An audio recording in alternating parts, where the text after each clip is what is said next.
জয়গুরু বন্ধুরা, আমি কিছু লক্ষণ বা উপসর্গের কথা বলি। আপনারা একটু ভালো করে মিলিয়ে দেখুন তো আপনাদের মধ্যে এই লক্ষণ বা উপসর্গগুলো আছে কি না। ভালো করে একটু মিলিয়ে দেখুন। প্রস্রাব করতে গেছেন,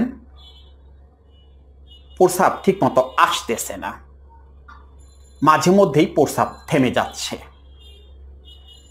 আবার প্রস্রাব করা শেষ হয়ে গেছে, আপনি ওয়াশরুম থেকে চলে আসছেন, কিন্তু আপনার কাছে মনে হচ্ছে আবার প্রস্রাব লেগে গেছে, অর্থাৎ আবার চাপ সৃষ্টি হচ্ছে। প্রস্রাব আবারও করে আসছেন, 10-15 মিনিটও থাকতে পারতেছেন না, আবার সেই একই অবস্থা, আবার প্রস্রাবের চাপ ধরে গেছে।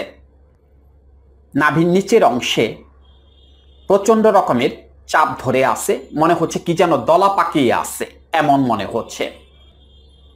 বাহিরে যাবেন, যেতে পারতেছেন না, ভয় লাগতেছে। যদি রাস্তায় এরকম চাপ সৃষ্টি হয়, হ্যাঁ এটা সত্যি হয়। বাহিরে গেছেন, দেখা গেল আধা ঘন্টাও আপনি অপেক্ষা করতে পারেননি, আবার প্রস্রাব লেগে গেছে। কিন্তু প্রস্রাব করতে গেছেন, প্রস্রাব ক্লিয়ার হচ্ছে না, বারবারই এইরকম সমস্যাগুলো হচ্ছে। আবার ফোঁটা ফোঁটা মাঝে মধ্যে প্রস্রাব আসতেছে, প্রস্রাবের রাস্তায় আবার চিনচিন করে ব্যথা করতেছে বা জ্বালা পোড়া করতেছে। পানি খাচ্ছেন, পানি খাওয়ার পরে সমস্যাটা আরও বেশি হচ্ছে।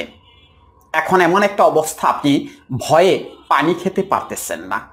আপনার কাছে মনে হচ্ছে পানি পান করলেই বা পানি খেলেই আবার দৌড়াদৌড়ি শুরু হয়ে যাবে। ফোঁটা ফোঁটা ফোঁটা ফোঁটা পড়তেই আছে। আপনি দূরে কোথাও গেছেন, আসার পরে আন্ডারওয়্যার দেখলেন ভেজা আছে, অর্থাৎ ফোঁটা ফোঁটা পড়েছে।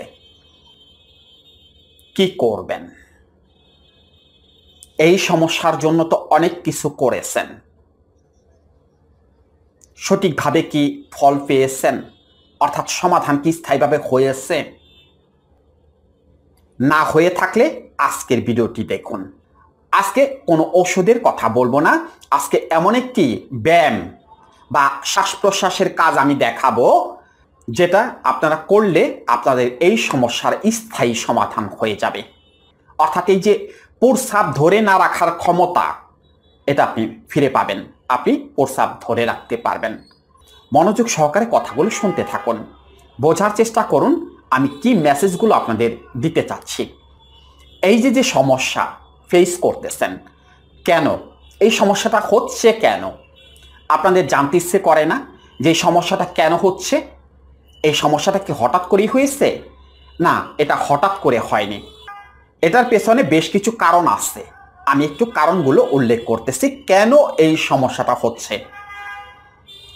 ক্লিয়ার কথা, আপনার ঢিলা হয়ে গেছে। ওই যে মুরব্বীরে দেখেন বলে না যে আর ঢিলা হয়ে গেছে, এ সহবাস করতে পারবে কি আর ঢিলা হয়ে গেছে। কথাটা একটু অন্যরকম হলেও বোঝার চেষ্টা করবেন, ঢিলা হয়ে গেছে।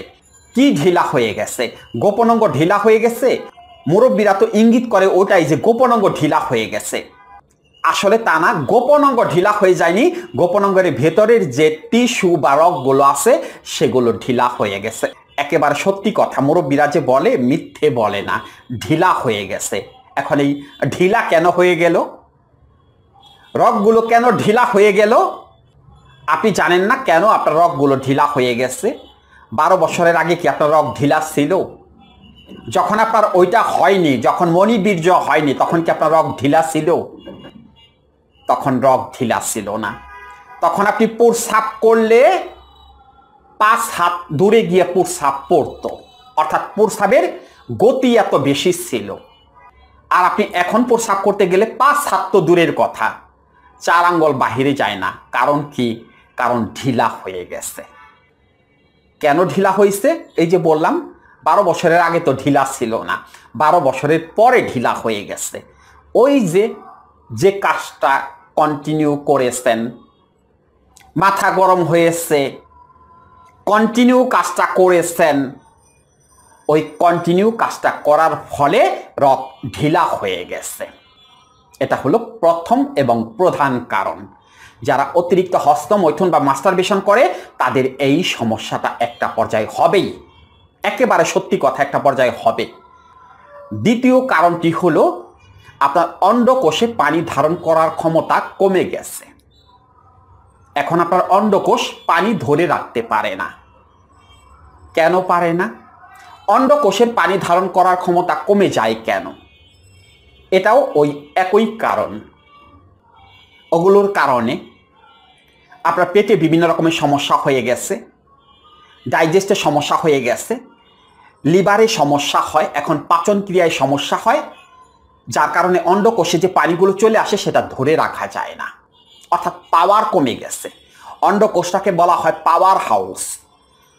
একজন পুরুষের পাওয়ার হাউস হলো অন্ডকোষ। সেই অন্ডকোষের পাওয়ার কমে গেছে, অর্থাৎ শক্তি কমে গেছে।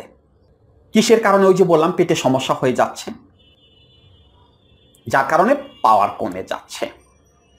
তৃতীয় কারণটি হলো আপনার দৈহিক স্টেমিনার কমে গেছে, অর্থাৎ দেহের যে পাওয়ার আছে সেই পাওয়ার কমে গেছে। আপনি ভালো করে খেয়াল করে দেখেন, এখন আপনি খুব বেশি পরিশ্রম করলেও অত বেশি ঘাম হয় না, আপনার ঘামটা শুকিয়ে গেছে। তার মানে কি? দেহে লবণ এবং পানির ঘাটতি হয়ে যাচ্ছে। আপনার স্টেমিনার কমে যাওয়ার কারণে, দৈহিক স্টেমিনার কমে যাওয়ার কারণে, অর্থাৎ দেহের পাওয়ারও আস্তে আস্তে কমে যাচ্ছে। এটার কারণ কি? এটার কারণ তো ওইটাই, দেহের পাওয়ার থাকবে কোথা থেকে? সেটা তো আগেই আউটপুট হয়ে যাচ্ছে। যতটা না পূরণ হচ্ছে, অর্থাৎ খাবার খেয়ে যতটা না পূরণ করতেছেন তার চেয়ে বেশি তো আপনি সাপ্লাই করে দিতেছেন। তাহলে দেহের শক্তি বা দৈহিক শক্তি কোথা থেকে থাকবে? যার কারণে এই সমস্যাটা হয়েছে। যারা অতিরিক্ত পরিমাণে কায়িক পরিশ্রম করতেছেন কিন্তু সেই পরিমাণে খাবার খাচ্ছেন না, অর্থাৎ দেহে যেটুকু দরকার সেটুকু আপনি দিতে পারতেছেন না। দেখা গেল যে আপনি বোঝা টানার কাজ করতেছেন, অর্থাৎ চালের বস্তা, আটার বস্তা, এগুলোর কাজ করতেছেন। দ্যাট মিনস লেবার, মানে দিন মজুরের কাজ করতেছেন, কিন্তু সেই অনুযায়ী আপনি খাবারটা খাইতে পারতেছেন না, যার কারণে আপনার দৈহিক স্টেমিনার কমে যাচ্ছে আর ওটা ধরে রাখার ক্ষমতাও কমে যাচ্ছে। যারা কষা রোগী, অর্থাৎ যারা কোষ্ঠকাঠিন্য সমস্যায় ভুগতেছেন, তাদেরও কিন্তু এই সমস্যা হবে। আর ওই কোষ্ঠকাঠিন্য বা কষা পায়খানা, দ্যাট মিনস আইবিএস কেন হইতেছে? এটাও তো হইতেছে ওই যে কাজটা করতেছেন, অর্থাৎ ওই যে মাস্টারবেশন বা হস্তমৈথুন করতেছেন, ওটার কারণে তো এটা হচ্ছে। আর ওটাই বা কেন করতেছেন? ওটা করতেছেন, অর্থাৎ আপনি মাস্টারবেশন বা হস্তমৈথুন কেন করতেছেন? আপনার মাথা গরম। আপনার মাথা গরমের কারণে আপনি ওগুলো করতেছেন। আপনার মাথায় একের পর এক খারাপ চিন্তা আসতেছে, সেগুলোকে আপনি কন্ট্রোল করতে পারতেছেন না, যার কারণে আপনি হস্তমৈথুন বা মাস্টারবেশন করতেছেন। অর্থাৎ আপনি মানসিক সমস্যা দ্বারা আক্রান্ত। আপনার ঘুম হচ্ছে না অতিরিক্ত দুশ্চিন্তার কারণে। আপনি একজন সন্দেহবাতিক লোক বা সন্দেহবাতিক রোগী, একই চিন্তা বারবার করেন, একই কাজ বারবার করেন, যার কারণে টক্সিন হরমোন বেড়ে যাচ্ছে। টক্সিন হরমোন বেড়ে যাওয়ার কারণে ডাইজেস্টের সমস্যা হচ্ছে, পেটের সমস্যা হচ্ছে, পাওয়ার কমে যাচ্ছে, অর্থাৎ পানি ধারণ করার ক্ষমতা কমে যাচ্ছে। আর ওই যে প্রস্রাবে জ্বালাপোড়া করতেছে, ওটাও তো কারণ ওই একটাই, ওই যে ওই কাজটা করেছেন, অর্থাৎ অতিরিক্ত হস্তমৈথুন বা মাস্টারবেশন করেছেন, যার কারণে ভেতরে যে রগগুলো বা টিস্যুগুলো আছে ওগুলো সংকুচিত হয়ে যাচ্ছে, আবার কোথাও ইনফেকশন হয়ে যাচ্ছে, যার কারণে এই সমস্যাটা হচ্ছে, প্রস্রাবের জ্বালাপোড়ার সমস্যাটা হচ্ছে। ক্লিয়ার? বিষয়টি বুঝতে পারছেন? সেই জন্য আগে নিজেকে কন্ট্রোল করতে হবে, মাথা গরম যেন না হয়ে যায়। মাথা ঠান্ডা রাখার কাজ করবেন, যার জন্য করতে হবে কাউন্সেলিং বা সাইকোথেরাপি, যোগা, প্রাণায়াম, মেডিটেশন, এগুলোর মাধ্যমে নিজেকে কন্ট্রোল করতে হবে। যখন আপনি নিজেকে কন্ট্রোল করতে পারবেন, অর্থাৎ নিজের মনকে কন্ট্রোল করতে পারবেন, তখন সব কিছু আপনার কন্ট্রোলে চলে আসবে, অর্থাৎ আপনার নিয়ন্ত্রণে চলে আসবে। এবার আসুন সেই ব্যায়ামটি আপনাদের আমি দেখিয়ে দিই, কিভাবে ব্যায়ামটি করতে হবে বা শ্বাস প্রশ্বাসের আদান প্রদানের সাথে সাথে কিভাবে কাজটি করতে হবে সেই কাজটি আপনাদের আমি দেখিয়ে দিই। এই কাজটি কখন করবেন? এটা অবশ্যই কিন্তু খালি পেটে করতে হবে। কথাগুলো বোঝার চেষ্টা করবেন। খালি পেটে, সকালবেলা খালি পেটে করতে হবে, ভরা পেটে করা যাবে না। এই কাজটি করার জন্য প্রথমেই সকালবেলা ঘুম থেকে উঠে আপনাকে আধা ঘন্টা হাঁটতে হবে, অর্থাৎ আধা ঘন্টা ওয়ার্ম আপ করতে হবে, শরীর থেকে হালকা ঘাম ঝরাতে হবে। তারপরে একটি আসন করে বসবেন, যে যে আসনটিকে সুইটেবল মনে করেন এমন একটি আসন করে বসবেন। সুখাসন, পদ্মাসন, গোমুখ আসন, এইরকম যে কোনো একটি আসন করে বসবেন। বসার পরে 2 হাত এরকম মুষ্টিবদ্ধ করবেন, ঠিক এরকম বৃদ্ধাঙ্গুলিটা ভেতরের দিকে থাকবে আর হাতটা এরকম মুষ্টিবদ্ধ হবে, এরকম মুষ্টিবদ্ধ করবেন। দেখবেন এরকম মুষ্টিবদ্ধ করলে পরে হাতের শক্তি ফিরে আসতেছে, হাতের মধ্যে এক ধরনের এনার্জি ফিরে আসতেছে। ঠিক তখন হাত দুটোকে এইরকম ভাবে রাখবেন। এবার পেটের নিচের যে অংশটা আছে, অর্থাৎ নাভির যে উপরে অংশটা আছে, সেই উপরে অংশটাকে খিচ্ছে ভেতর দিকে ঢুকিয়ে দিন। ঠিক এরকম ভাবে খেয়াল করুন।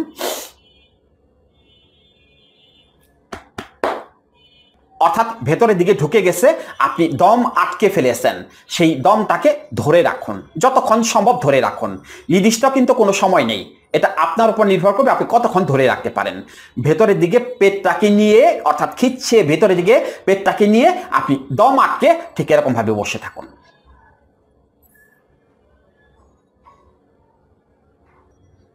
তারপর আবার সেই শ্বাসটাকে মুখ দিয়ে ছেড়ে দেবেন।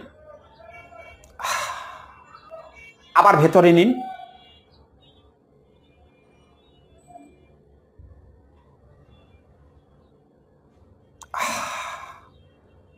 বুঝতে পারছেন তো, যখন পেটটা ভেতরে যাবে তখন পেটের ভেতরে যে শ্বাসটা আছে সেটা কিন্তু বের হয়ে যাবে, অর্থাৎ পেটটা খালি হয়ে যাবে। তখন আপনি যতক্ষণ সম্ভব দমটাকে আটকে রাখুন, যেটাকে কুম্ভক করা বলে আর কি, সেরকম ভাবে কুম্ভক করুন। তারপরে আপনি ভেতরে যে শ্বাসটা জমা হবে সেই শ্বাসটাকে মুখ দিয়ে ছেড়ে দিন। যেমন আমরা সিঁড়ি দিয়ে ওঠার সময় ঠিক এরকম ভাবে শ্বাসটা ছাড়ি না, এরকম ভাবে শ্বাসটা ছাড়ি না, বা যখন আমরা ক্লান্ত হয়ে যাই তখন কি এরকম ভাবে শ্বাসটা ছাড়ি না, ঠিক ওরকম ভাবে মুখ দিয়ে রিল্যাক্স করে শ্বাসটাকে ছেড়ে দেবেন। 3 থেকে 4 মিনিট করবেন, বা আপনি 5 মিনিট করতে পারেন। প্রতিদিন সকালে এই কাজটা করে যান। 10 থেকে 15টা দিন আপনারা করে যান, দেখুন আপনাদের প্রস্রাবের সমস্যার সমাধানটা হয়ে যাবে উইদাউট মেডিসিন, কোনো ঔষধই লাগবে না। নিয়মিত যোগা, প্রাণায়াম, মেডিটেশন করুন যদি নিজেকে সুস্থ রাখতে চান, যদি নিজেকে ভালো রাখতে চান। আর হ্যাঁ, যদি সম্ভব হয়, যদি আমাদের ভিডিওটা আপনাদের ভালো লেগে থাকে তাহলে আমাদের চ্যানেলটি সাবস্ক্রাইব করে আমাদের পাশে থাকুন।